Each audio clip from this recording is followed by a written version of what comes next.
सुते द हमरा के लगता उंघाई, होई बीमारी तो कारी के दवाई। जी भर के मजा तुए राजा जी, जी भर के मजा तुए राजा जी।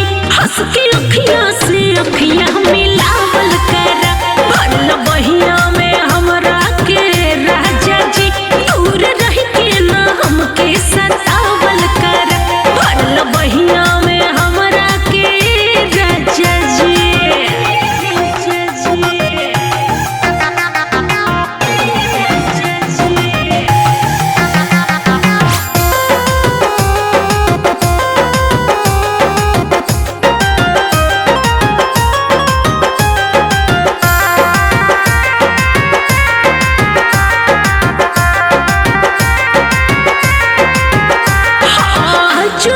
चुभना जवानी कस मसाला, टूट बदनिया को मरिया फिराला।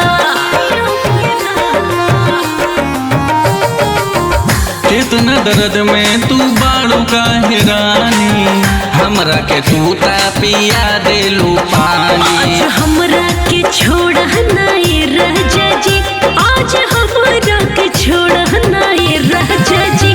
प्यार जब के तू हम पे लौटा